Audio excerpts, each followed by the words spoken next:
Hello everyone, how are you all doing? I hope all of you are doing great. So in this video we will see a sample paper for class 7th new NCERT of English. इसका ये set A है.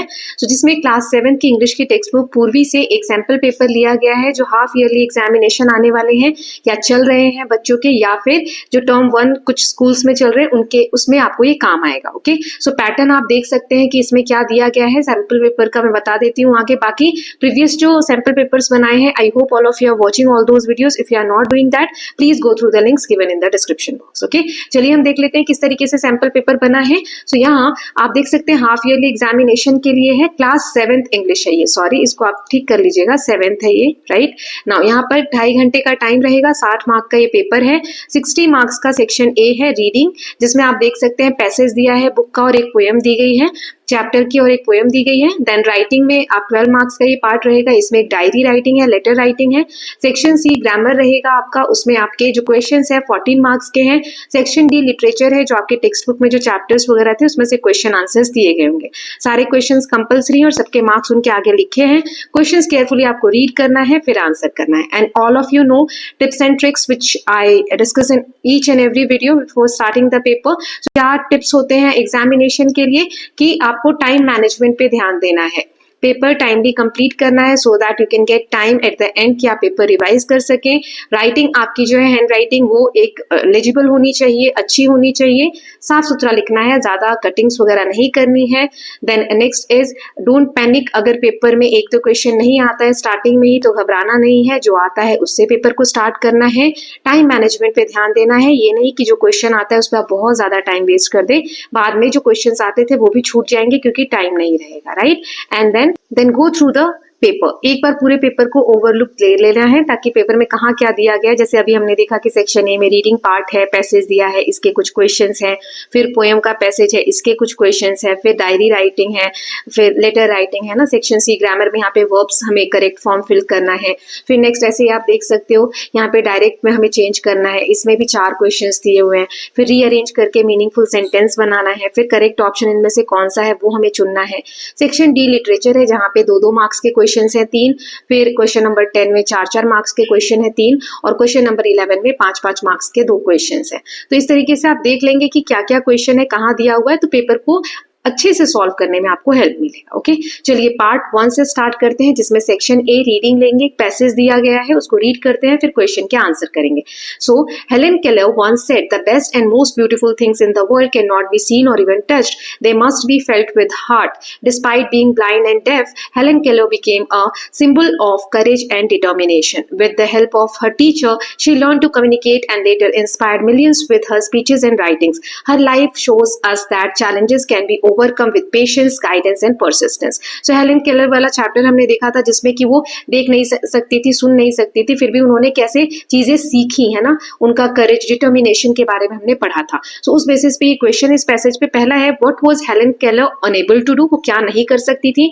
Who helped her to learn and to communicate, what does her life teach us, and give us synonym of courage. Courage का एक और same word मिलता जुलता passage से देना है. तो चारों के आंसर हम देख लेते हैं. सो हेलेन केलर क्या नहीं कर सकती थी, वो एक तो ब्लाइंड थी और डेफ थी, वो सुन भी नहीं सकती थी और देख भी नहीं सकती थी. उनको किसने मदद की, तो उनके टीचर ने मदद की जिनका नाम था Anne A Sullivan. Then life का क्या लेसन हमें सीखने को मिलता है. So her life teachers us that challenges can be overcome. जो भी कठिनाइयां हैं उनसे हम बाहर निकल सकते हैं अगर हम पेशेंटली काम लेते हैं, गाइडेंस लेते हैं दूसरों का, और परसिस्टेंस, लगातार काम करते हैं. तो करेज का एक और वर्ड होता है ब्रेवरी, जिसे हम सिनोनिम भी बोलते हैं, सेम वर्ड सेम मीनिंग वाला वर्ड होता है. ओके, नाउ पोएम का पैसेज दिया गया है सेकंड क्वेश्चन में. See the paper boats drifting by carrying dreams across the sky with every fold a wish takes flight sailing on boats out of site.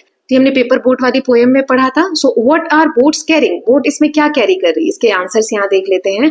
So boats are carrying dreams, सपने, जो सपने हैं उनको ये boat क्या कर रही है, ड्रिफ्ट अपने साथ लेकर जा रही है. Then second is what happens to wish in the poem. कविता में विश जो है, इच्छा जो है, उसके साथ क्या हो रहा है. So wish takes flights and sails out of the site.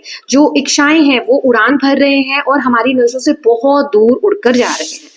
Then write 2 poetic devices used in stanza. इस पोएम में कौन से ऐसे 2 poetic devices यूज किए गए हैं इस पैराग्राफ में वो बताना है. जैसे metaphor, boats and streams, imagery, एक इमेजिनेशन क्रिएट की गई है, राइट. और एक ऐसी कल्पना की गई है जो कि रियलिटी में ऐसा नहीं होता है। Then what feeling does the poem evoke in the reader, जो कवि हैं वो रीडर में, पढ़ने वाले में क्या एक फीलिंग जागरूक करना चाहते हैं।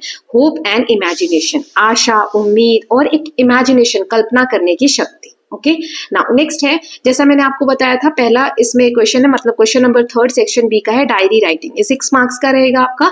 इसमें इमेजिन करना है that you are a boy from the day a river spoke, ये वाला चैप्टर जो आपने पढ़ा था उसमें से आपको एक रोल प्ले करना है।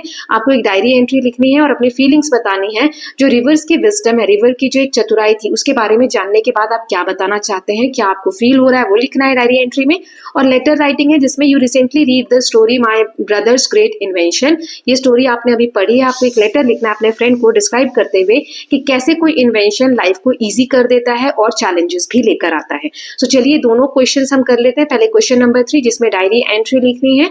सो आपको पता है डायरी एंट्री में पहले हम डेट लिखते हैं, यहाँ पर आप टाइम भी लिख सकते हैं, जैसे 6 PM मान लो लिख लिया, ठीक है, ये आप लिख सकते हैं। और यहाँ पर फिर dear diary, Today I experienced something magical. As I sat near the river bank, I felt as if the river itself spoke to me.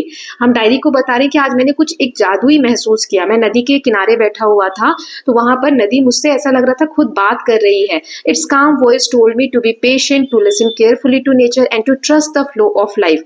उसकी जो आवाज थी नदी की, जो नदी बह रही थी, उससे मुझे ऐसा लगा नदी मुझे कह रही है हमें बहुत धैर्य रखना चाहिए और लाइफ हमें जिस तरफ ले जा रही है उस फ्लो पे हमें ट्रस्ट करना चाहिए कि जो हो रहा है सही के लिए हो रहा होगा। At first I was surprised, but then I realized the river was teaching me wisdom in its own way.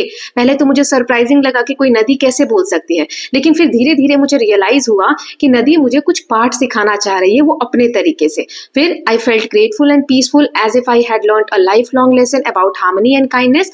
Truly nature is our best teacher. अब यहाँ पर हम बता सकते हैं कि टीचर जो नेचर है, जो प्रकृति है, हमें बहुत सारी चीजें सिखाती है। जैसे कि यहाँ पर इस बच्चे को, या आप लिख रहे हैं तो आपको एक लाइफ लेसन मिला कि कैसे हमें ग्रेटफुल होना चाहिए, नेचर का धन्यवाद करना चाहिए कि इतनी सारी चीजें हमें सिखा रहे हैं। तो नेचर क्या है, बेस्ट एक टीचर होती है। यहाँ पर अपना नाम लिख सकते हैं, ये एक एग्जाम्पल है। इस तरीके से आप अपनी फीलिंग्स डायरी एंट्री के थ्रू डायरी में व्यक्त करते हैं। ओके, नाउ नेक्स्ट हमें एक लेटर लिखना था, तो चलिए वो भी देख लेते हैं। सो एग्जामिनेशन हॉल, यहाँ पर आप लिख लेंगे date, dear Rohan, I hope you are doing well. After reading my brothers great invention I realised how important inventions are.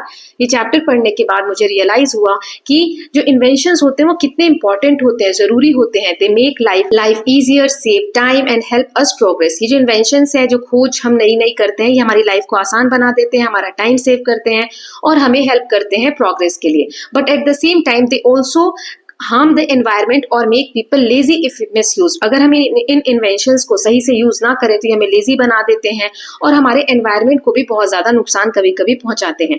I believe inventions are useful only when used wisely. मैं समझता हूँ, या मेरी समझ में इन्वेंशंस कोई भी तभी यूजफुल है, तभी लाभकारी है, जब हम उसको अच्छे से चतुराई से यूज करते हैं, वाइसली यूज करते हैं। What do you think, do share your views. तुम्हें क्या लगता है, तुम क्या सोचते हो, अपने व्यूज मुझे बताना। योर लविंग फ्रेंड, और यहाँ पर आप अपना नाम लिख देंगे, ठीक है। सो इस तरीके से लेटर लिखेंगे। Now next question is section C. इसमें एक एक करके हम सारे क्वेश्चंस देखेंगे। जैसे इसमें करेक्ट फॉर्म भरना था, ही dash tries again and again until he succeed. Tries आएगा, क्यों?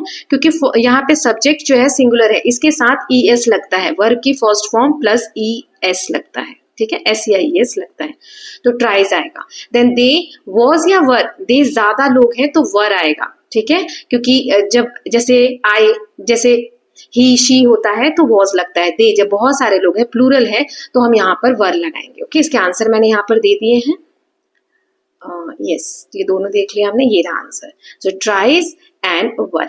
Then do as direct. अब इसको देख लेते हैं एक एक करके। तो चलिए, पहला इसमें दिया है, इसको हमें इनडायरेक्ट स्पीच में बोलना है। She said I can C paper boats in the stream. अब ये इन्वर्टेड कॉमास हट जाते हैं और दैट लग जाता है। शी सेड दैट आई, ये अपने बारे में बोल रही है ना, तो कौन बोल रही है, शी, है ना, तो शी आ जाएगा आई की जगह। She said that she could C paper boats in the stream, ठीक।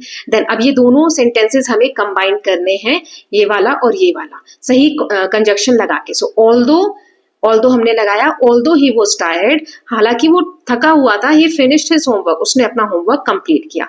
यहाँ पर हमें एडवर्ब आइडेंटिफाई करना है। He spokes wisely to crowd. Spoke जो वर्ब की क्रिया की खासियत बताए। स्पोक मतलब बोलना, बोलना क्या है, काम है, क्रिया है।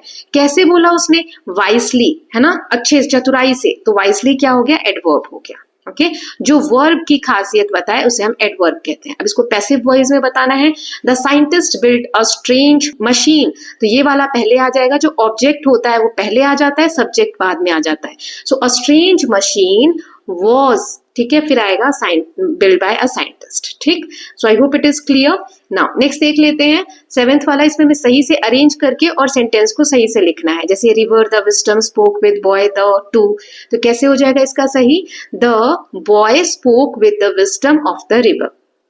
Then invention his the crowd impressed greatly, so the crowd was greatly impressed by his invention. Okay now 8th question देख लेते हैं। अब हमें बताना है लीफ का प्लूरल क्या होता है, लीव्स होता है, लीव्स होता है, लीव्स होता है, लीव्स होता है। सो इसका आंसर है leaves. Then opposite of success, success का अपोजिट क्या होता है, अटेम्प्ट, डिफीट, फेलियर या एफर्ट्स। तो इसके आंसर मैंने यहाँ लिख दिए हैं, आप देख सकते हैं। सो पहले का आंसर है लीव्स यानी ये वाला, और दूसरे का आंसर है फेलियर, यानी सक्सेस का अपोजिट क्या होगा, फेलियर होगा। ठीक, नाउ नेक्स्ट देख लेते हैं। यहां दिया गया है सेक्शन डी लिटरेचर, इसमें क्वेश्चन नंबर 9 में 2-2 मार्क्स के 3 क्वेश्चन दिए हैं। What lesson does the poem try again teach us, क्या पोएम, ये जो पोएम ट्राई अगेन थी, मकड़ी वाली जो हमने पोएम पढ़ी थी, उसमें हमें क्या सीखने को मिलता है। Then how does doctor Dolittle show his love for animals, then why does the poet in paper boats compare his paper boats to dream. तो ये तीनों का आंसर देख लेते हैं, छोटे छोटे आंसर होंगे क्योंकि 2 मार्क्स का ही है। सो ट्राई अगेन पोएम क्या सिखाती है हमें, so this poem teaches us the value of perseverance, कि लगातार हम कोई काम करते हैं उसकी वैल्यू क्या होती है वो सिखाते हैं। And not giving up after failure, जब हम हार जाते हैं या फेल हो जाते हैं किसी काम में तो हमें गिव अप मतलब हार नहीं माननी चाहिए। डॉक्टर डू लिटिल, जो सभी एनिमल्स के प्रति उनका जो लव है वो कैसे पता चलता है, so he shows love by caring of sick animal, care करते हैं बीमार जानवरों की, लर्निंग देयर लैंग्वेज, उनकी लैंग्वेज लर्न करने के उससे, और ट्रीटिंग देम काइंडली, और दया से उन सभी जानवरों को ट्रीट करते हैं। Then why does the poet in the paper boat compare his paper boat to dreams, so the poet compares paper boat, paper boat को पोएट ने ड्रीम्स के साथ, सपनों के साथ कंपेयर किया, because they carry hopes, wishes and imagination, क्योंकि ये जो पेपर बोट है ये सपनों की तरह, इसमें उम्मीदें हैं, इच्छाएं हैं और बहुत सारी हमारी इमेजिनेशन कैरी करते हैं paper boats. Okay, so I hope the answers are clear. Now अब क्वेश्चन नंबर 10 है, यहाँ पर आपको 4-4 मार्क्स के 3 क्वेश्चन दिए हैं। 4 मार्क्स का है तो थोड़ा बड़ा लिखना होगा आपको। जैसे पहला है, रिवर कैसे गाइड की थी स्टोरी में, the day river spoke, so the river guided by teaching valuable lesson about life. It explains just as river keeps flowing despite obstacles, people should also move forward with courage and determination. The river inspired to remain hopeful and to face difficulties bravely. कि कोई भी कठिनाई आती है तो उसे बहुत brave तरीके से हमें फेस करना चाहिए, हार नहीं माननी चाहिए। Then what qualities of Helen Keller inspire you the most in 3 days to see? Helen Keller की कौन सी आपको एक क्वालिटी सबसे ज्यादा इंस्पायरिंग लगती है, तो इसका आंसर मैंने लिखा है कि She inspires us through her courage, determination and positive attitude. उनका जो courage, हिम्मत थी, determination, इच्छा शक्ति थी, या फिर positive जो attitude था, ये इंस्पायर करता है। Though blind and deaf, जबकि वो देख नहीं सकती थी, सुन नहीं सकती थी, she never gave up learning. उन्होंने कभी सीखना नहीं बंद किया। Her desire to use even 3 days of sight to observe and cherish the world shows her appreciation of life and inspire us to value our own ability. जो story में हमने देखा कि 3 दिन उनको देखने की एक पावर मिली, उसमें भी उन्होंने दुनिया को जानने की बहुत सारी कोशिश की। तो हमें ये इंस्पायर करते हैं कि हमारे पास जो एबिलिटीज हैं उनको कितना वैल्यू हमें करना चाहिए। Then why is the man in a funny man considered humorous, जो फनी मैन हमने पोयम पढ़ी थी उसमें वो जो व्यक्ति है ह्यूमरस यानी एक हंसी मजाक वाला कैरेक्टर उसका क्यों दिखता है, कुछ एग्जांपल्स देने हैं। तो चलिए आंसर देख लेते हैं। So the man in a funny man is considered humorous because of his amusing actions and witty remarks, he often created laughter by turning ordinary situation into funny one. वो कुछ ऐसी बातें कर रहा था, बोल रहा था जिससे कि सिचुएशन एक हंसी मजाक का बन जाता था। Then his playful nature and ability to make others laugh made him memorable, showing the joy that humour brings to every day. जैसे रोज वाला एग्जाम्पल था, वो रोज देने जाता है जबकि जूते निकाल लेता है ना। सो इस तरीके की हमने उसके कैरेक्टर्स में देखा था जो कि वो ह्यूमरस साउंड कर रहा है। नाउ नेक्स्ट क्वेश्चन है क्वेश्चन नंबर 11। इसमें 2 ही क्वेश्चन है जो 5-5 मार्क्स के हैं, मतलब इसमें आपको एक पैसेज जैसा लिखना होगा 80 वर्ड्स में।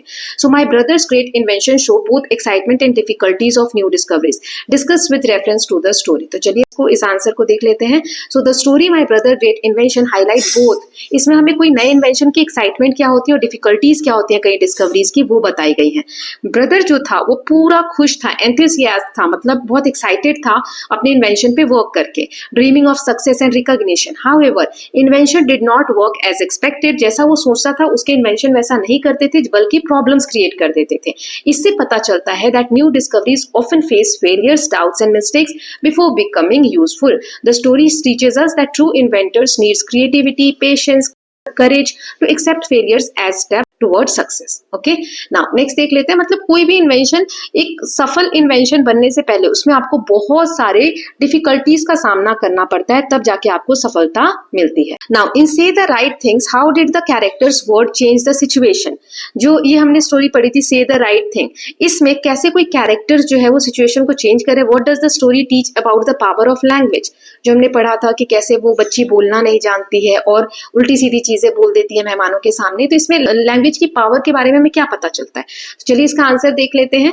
सो इन से द राइट थिंग जो कैरेक्टर्स वर्ड्स है completely change the situation, sometimes making them humorous, कभी कभी बातें उस बच्ची की सुनकर या कैरेक्टर्स की बातों को पढ़कर ह्यूमरस, हंसी मजाक जैसा एक फनी माहौल लग रहा था। अदर टाइम्स कॉजिंग मिसअंडरस्टैंडिंग, कभी कभी मिसअंडरस्टैंडिंग हो रही थी बातों से।